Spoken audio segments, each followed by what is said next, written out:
At this time, we're back. Eric DeSobe here. It's the battle of the bookcases on today's pod. All right, so we're talking talent. What are you thinking about talent-wise the most these days?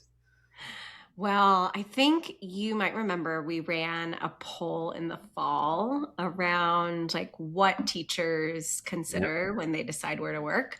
So we're actually presenting some of that data next week. So I've been thinking a lot about how it's been landing with charter leaders and recruiters and with some of the teachers that we've been talking to. And it really actually seems like the big theme seems to be that it comes down to some of these just basic essentials.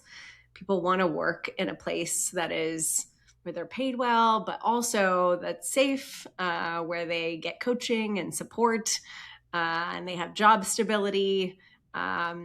And benefits and where their well-being is considered. So these aren't novel, outrageous asks, but sometimes our big gap is actually about being transparent or communicative about the environments that we are able to provide for teachers. So that is something that I find fascinating. Again, these are not like brand new sexy initiatives. They're just sort of the basics that we should be getting right and communicating about if we want to get amazing educators in our schools. So having read your report and heard your presentation on it earlier, I feel like in some ways I'm fighting cynicism just because I'm old and been around and heard a lot of things, like you mentioned, like, oh, is it just we should just pay people a lot more and they would stay and be happier? Is that a naive take? Is that the wrong take? How do you square the money piece of all this? Yeah, look, like all over the country, people are working in environments where they are making a trade-off and choosing to work in an environment where they're making $10,000 less than the school down the street. But maybe they have a smaller class size, or Mm. maybe the school is smaller. So instead of 3,000 kids, it's 500 kids. And especially when we think about how everyone works in a different way, they process in a different way, they're thriving in a different way. I think that the uniqueness and what sets you apart, could be a better fit for one person than another.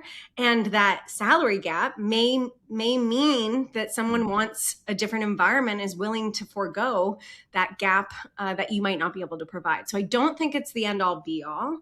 I do think that it's part of a bigger picture, right? There's obviously total rewards, but it's also even beyond that. It's actually about the environment and how you can be set up for future success. For example, aspiring teachers, young teachers in their early 20s, they care a lot about what that growth pathway looks like for them. They care a lot about how you're investing in it.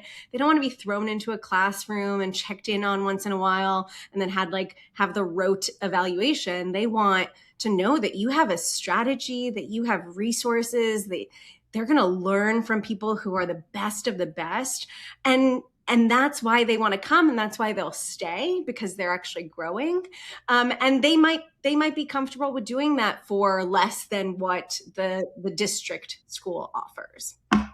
Interesting. I remember earlier in my career, I made like a mini chart for myself to try to predict retention because there are a lot of things, right, that do impact if someone's going to be happy and stay. So I had things like if you have to change grade levels, that knocks a little bit of life off of your long-term tenure in a school, or if you have to change classrooms physically, and then obviously more complicated, you have a bad manager or the principal changes or things like that.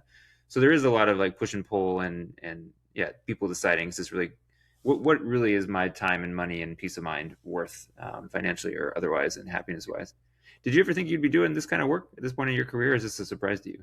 I think it's exciting to be able to dig into these meaty questions that when I was chief of staff at a charter network and I was responding to the crisis of the day or working on sort of the strategic planning or the budget, like we didn't get to sit and look at this data and sort of and dig into sort of these themes and insights and really make meaning of it and figure out, okay, so like what are the highest like leverage moves.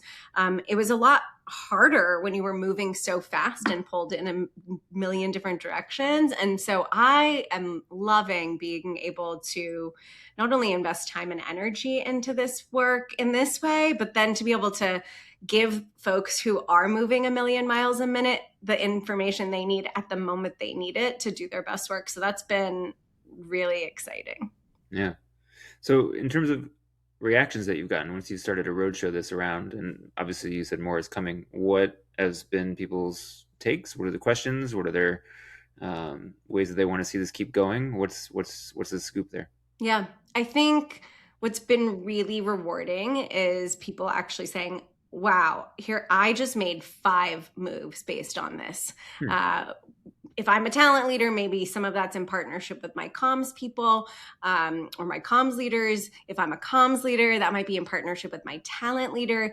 But there's immediate moves that we all can be making. I think one of the most interesting things that came out of this was what a high percentage of teachers who were surveyed did not know what charter schools were. And so you can't choose to work at a charter school if you don't know what it is. And that gap, I mean, it's pretty big, pretty wide, especially for teachers between the ages of 20 and 29. And so if you think about, you know, newer teachers, younger teachers who are growing in their career, and you're trying to bring, you know, those very promising young people in, but they don't even know what you are or that you exist, that's just a huge gap. And I think many of us, we asked some leaders to do an audit and actually, okay, let's go to your website. Does it say that you're a charter school? Does it say what a charter school is? Does it say what the difference is? And then of course, do you have all these other things? Do you have transparency about your pay? Do you talk about work expectations, things like that? And you'd be surprised at how many charter networks do not at all say that front and center. And so people don't really know the difference. Sometimes teachers actually even get hired and they start working there and they still don't know that they are at a charter school. So I think that's sort of like a big aha thing. And I also think it's not just for charter networks to tackle on their own. Like, this is a sector-wide issue, especially in big cities or cities where there is a larger growing group of charter schools. And so I think that's been a big aha for a lot of our leaders, which is like, okay, how do I tackle that? That's not something that's typically in my wheelhouse because it's a bigger picture question and conversation. What do you think all this looks like in 5 years? Are we having the same conversations? Do you feel like these things about retention and what teachers are saying are always going to be cyclical? We'll win a particular cycle, but then 10 years from now we forgot that we did that cycle, and then we're back to. What do you see 5 years from now? I don't know. I might channel you a little bit in the cynicism, because I feel like for a long time we've been talking about Charter 101, or like, what's a charter school? How do we educate people? And we're still having the same conversation, and it's 30 years into the movement, maybe 20 years in some other places. And so I think I just wonder how we get that right. I don't know where we'll be in 5 years. I think my hope is that we do make progress on people wanting to embrace school choice even more, and make it really not about the type of school, but about picking the right school for their family and for their kid, and also for you on where to work.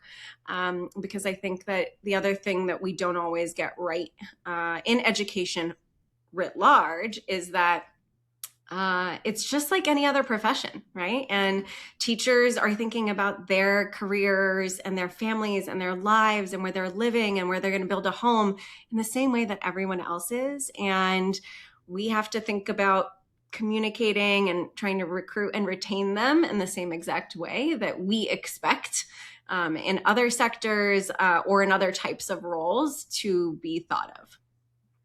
If folks want to read more about your research and findings and also follow your adventures on this work, what's the best way to do that? You can go to the Charter School Growth Fund website.